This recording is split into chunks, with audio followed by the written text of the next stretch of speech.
আসসালামু আলাইকুম প্রিয় বন্ধুরা, আপনাদেরকে জানাচ্ছি শুভেচ্ছা এবং অভিনন্দন। যারা আরব দেশে একেবারে নতুন, আজকের ভিডিওটি তাদের জন্য। খুব সহজে আরবি ভাষার টেকনিক শিখে আরব দেশে স্বাবলম্বী হন। ফুরসা, ফুরসা এর অর্থ সুযোগ।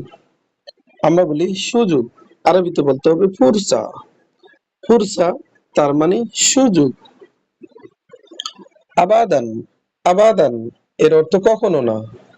আমরা বলি কখনো না, আরবিতে বলতে হবে আবাদান।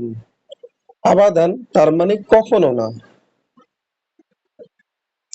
ইনছা, ইনছা এর অর্থ ভুলে যাওয়া। আমরা বলি ভুলে যাও, আরবিতে বলতে হবে ইনছা। ইনছা তার মানে ভুলে যাওয়া।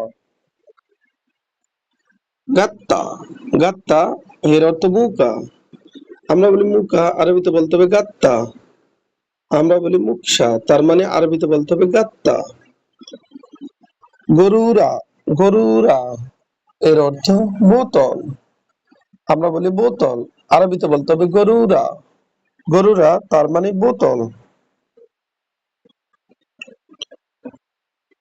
গিদর, গিদর এর অর্থ পাতিল।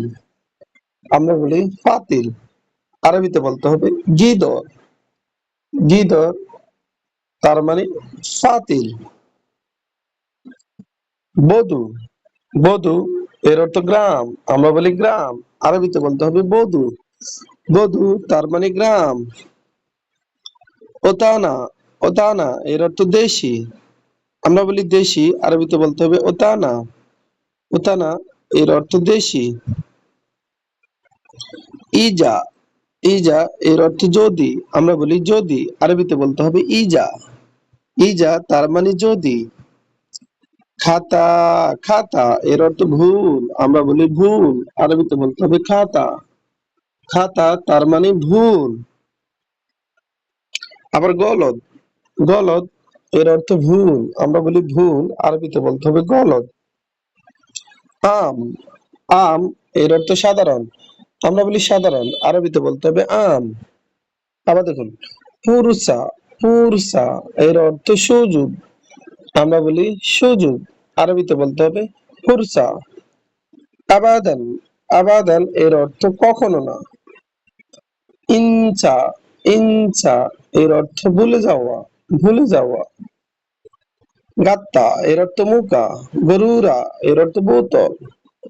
গিদর এর অর্থ ফাতিল। বধু এর অর্থ গ্রাম। ওতানা এর অর্থ দেশি। ইজা এর অর্থ যদি। খাতা এর অর্থ ভুল। গলদ এর অর্থ ভুল। আম এর অর্থ সাধারণ। ভিডিওটি ভালো লাগলে অবশ্যই সাবস্ক্রাইব করুন।